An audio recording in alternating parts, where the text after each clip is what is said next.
Friends, welcome to my channel CBSE class 10th। और आज मैं आपके लिए लाई हूँ बहुत ही ज़्यादा इंपॉर्टेंट वीडियो जिसमें हम लोग डिस्कस करने वाले हैं how to do self study at home. आपके टीचर्स तो सिर्फ आपको ये कह दे रहे हैं कि आपको ये वाला चैप्टर कंप्लीट कर लेना है, ये वाला, बट आखिर आपको कोई बता नहीं रहा है कि हम कैसे अपनी स्टडी को मैनेज करें, क्योंकि आपको ऑनलाइन क्लासेस भी अटेंड करनी पड़ रही हैं, आपको अपनी सेल्फ स्टडी भी करनी है, क्योंकि आपको इस साल एग्ज़ाम्स देने हैं 10th क्लास के, जो कि बहुत ज़्यादा इंपॉर्टेंट है।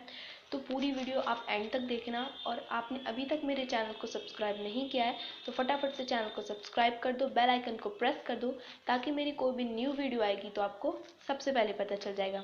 सो चलिए स्टार्ट करते हैं। सो टिप नंबर 1 आपकी ये है, बीइंग अ मॉर्निंग पर्सन।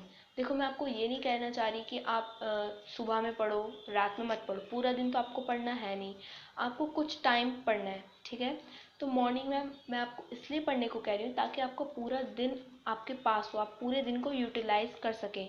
क्योंकि अगर आप 10-11 बजे ही सोकर उठोगे तो फिर आपको नाश्ता करना है, फिर नहाना भी है, ठीक है, फिर खाना खाना है, तो ऐसा करते करते आपको पूरा दिन निकल जाएगा और आप डीमोटिवेट हो जाओगे, फिर कोई स्टडी नहीं कर पाओगे।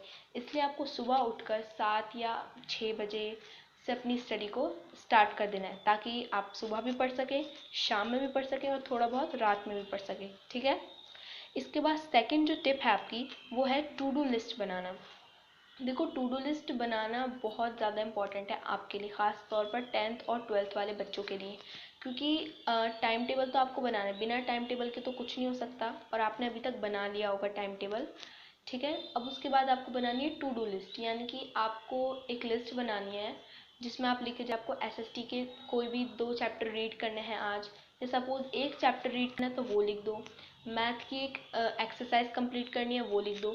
तो ये सब जो जो आपकी चीज़ें होती जाए आप उसको टिक करते जाओ, तो यही मतलब होता है आपकी टू डू लिस्ट का, ठीक है। तो आपको जो टू डू लिस्ट बनानी है वो रात में बनानी है, ये नहीं कि आप जब सुबह सुबह उठ रहे हैं तो आप तभी टू डू लिस्ट बनाएं, इससे आपका पूरा दिन ख़राब हो जाएगा, आप आधा 1 घंटा उसी में लगा देंगे, अपना टाइम वेस्ट कर देंगे, ठीक है। तो आपको टू डू लिस्ट बनानी है रात में, और जो जो आपको काम करना है आप वो करेंगे, ठीक है। इसके बाद टिप नंबर 3 है आपकी, रिवीजन करते रहो। ये बहुत इंपॉर्टेंट टिप है। कितने बच्चों ने अभी तक 15-20 चैप्टर कंप्लीट कर लिए होंगे? अभी तक तो कर ही लिए होंगे, मार्च अप्रैल मई जून, आपका जून चल रहा है, तो जितने चैप्टर कंप्लीट कर लिए उनको भूल मत जाना। ये नहीं आप सिर्फ चैप्टर कंप्लीट करने के पीछे भाग रहे हो, आपको क्या करना है, उसको रिवाइज करते रहना है, ठीक है। ताकि आपका अच्छा पकड़ बनी रहे, और आपके कुछ बच्चों के तो पेरेंट्स भी उन्हें पढ़ाते होंगे, तो आपने जो भी पढ़ा है उसे इतनी अच्छी तरीके से उस रिवाइज कर लो, ताकि आपका पेरेंट्स या कोई भी जो आपका बड़ा हो आपसे कुछ भी क्वेश्चन पूछे तो आप उसका फ़ौरन जवाब दे दो, ठीक है। तो इस तरीके से आपको अपनी तैयारी करनी है। इसके बाद टिप नंबर 4 है आपकी, अवॉइड डिस्ट्रैक्शन। देखो, डिस्ट्रैक्शन में एक तो मोबाइल आता है, टीवी आता है, बहुत सारी चीज़ें आती हैं, जिससे भी जिन चीज़ों से भी आप डिस्ट्रैक्ट हो जाओ स्टडी के लिए, वो सब डिस्ट्रैक्शन में ही आती हैं आपके लिए। देखो, मैं ये कहना चाह रही हूँ आपसे कि जब भी आप पढ़ाई कर रहे हो तो अपने मोबाइल को किसी दूसरे रूम में रख दो। ये साइंटिफिकली प्रूव हुआ है कि जहाँ पे आप स्टडी करते हो अब वहीं पे आपको मोबाइल होगा, तो आपको जो मोबाइल है आपको अपनी तरफ खींचता है कि मुझे यूज़ करो, अपनी स्टडी मत करो। कुछ बच्चे होंगे जो एकदम स्ट्रांग होकर बैठेंगे, हमें पढ़ना है तो पढ़ना है, मोबाइल को वो यूज़ नहीं करेंगे, ठीक है। बट कुछ बच्चे हो जाते हैं, भटक जाते हैं, मोबाइल यूज़ करने लगते हैं, स्टडी का अपना टाइम वेस्ट कर देते हैं। तो आपको क्या करना है, जब आप पढ़ रहे हो तो मोबाइल दूसरे रूम में, और आप दूसरे रूम में आराम से कमरा बंद करके अच्छे से पढ़ाई करो।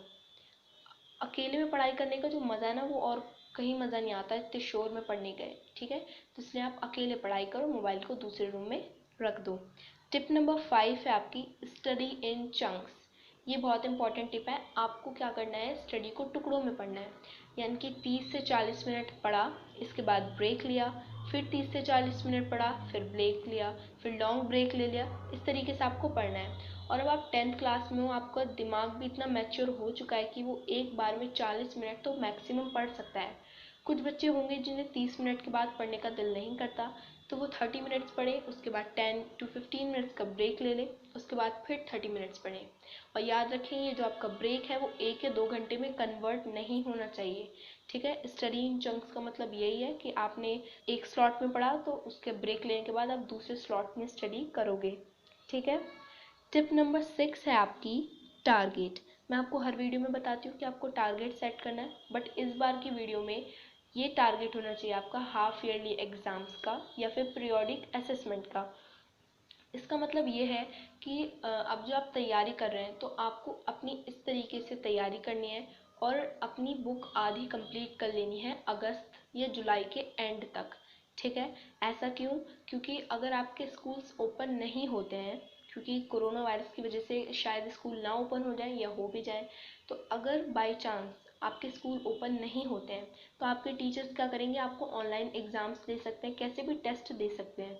ठीक है, तो उन टेस्ट के बेस पर वो आपको बोर्ड में भी पूछे, मतलब बोर्ड के अकॉर्डिंग आपको नंबर दे दें कि बोर्ड में आपके 20 में से इतने मार्क्स जाएंगे। ये मैं आपको सिर्फ अभी बता रही हूँ, आप सपोज करो। ठीक है, तो आपको क्या करना है, अपनी जुलाई से पहले कम से कम आधी तैयारी कंप्लीट कर लेनी है। ठीक है, आधी बुक कंप्लीट कर लेनी। जैसे मैथ्स में आपके 15 चैप्टर्स हैं, तो आपको कम से कम 7 चैप्टर तो कंप्लीट कर लेने हैं। और आपके टीचर्स ने आपको सिलेबस भी बता दिया होगा कि फर्स्ट टर्म में ये आता है, तो वो फर्स्ट टर्म का सिलेबस आपको पूरा कंप्लीट हो जाना चाहिए। ठीक है, इसके बाद टिप नंबर 7 है आपकी स्ट्रेस। देखो, स्ट्रेस बिल्कुल मत लो। कितने बच्चे तो अभी तक मतलब डर रहे हैं सोच सोच के कि हमारे बोर्ड का क्या होगा, 10th के मार्क्स का क्या होगा, एग्ज़ाम्स का क्या होगा। कोई टेंशन लेने की ज़रूरत नहीं है। मैं आपको बता रही हूँ, आपकी जो 9th क्लास आपने अच्छी पढ़ी है ना, तो 10th भी उसकी अच्छी जाने वाली है। ठीक है, क्योंकि 9th क्लास से ज़्यादा इजी 10th क्लास होती है। ठीक है, और टीचर्स का भी यही मानना है कि जो 9th का सिलेबस होता है वो 10th के कंपेयर में ज़्यादा हार्ड होता है। 10th का सिलेबस तो कुछ भी नहीं जितना 9th का थोड़ा हार्ड होता है, मैथ्स भी साइंस भी। और 9th क्लास अगर आपने अच्छी पढ़ी होगी तो 10th तो आपके लिए खुद ईजी हो जाएगी। तो इसलिए 10th में आपको बिल्कुल डरने की ज़रूरत नहीं है। स्ट्रेस मत लो, अपनी स्टडी पे कंसंट्रेशन करो, फोकस करो। इसके बाद आपकी जो टिप नंबर 8 है वो है एनसीईआरटी। कुछ बच्चे अभी भी भटक रहे हैं, अपनी मतलब रेफरेंस बुक के पीछे भाग रहे हैं, एनसीईआरटी को भूल गए हैं। तो प्लीज़ ऐसा मत करो, एनसीईआरटी को पहले अच्छे से कंप्लीट करो। क्योंकि आप ना एक अपने आप को किसी से कंपेयर करना भी बंद कर दो। अगर कोई आपसे कहता है कि मैंने आर डी शर्मा आधी कर ली, तो कोई नहीं, करने दो उसे। आपको पहले क्या करना है, एनसीईआरटी कंप्लीट करनी है। जब तक 2-3 बार एनसीईआरटी को रिवाइज ना कर लो, किसी और बुक पे हाथ मत रख देना। ठीक है, तो अच्छे से अपनी जो भी आपके पास बुक है उन्हें पढ़ो। अगर आपके पास बुक्स नहीं है तो आप नेट पे से डाउनलोड कर लो उसका पीडीएफ, वहाँ पे आपको मिल जाएगा। आई होप कि आपको मेरी सारी टिप्स अच्छी लगी होंगी। अगर टिप्स पसंद आए तो लाइक करें, शेयर करें, मेरे चैनल को सब्सक्राइब करना ना भूलें और बेल आइकन को भी प्रेस कर दें ताकि मेरी कोई भी न्यू वीडियो आएगी तो आपको सबसे पहले पता चल जाएगा। और अगर कमेंट में बताएं कि आपको कोई भी क्वेरी हो तो आप मुझसे कमेंट में पूछ सकते हैं।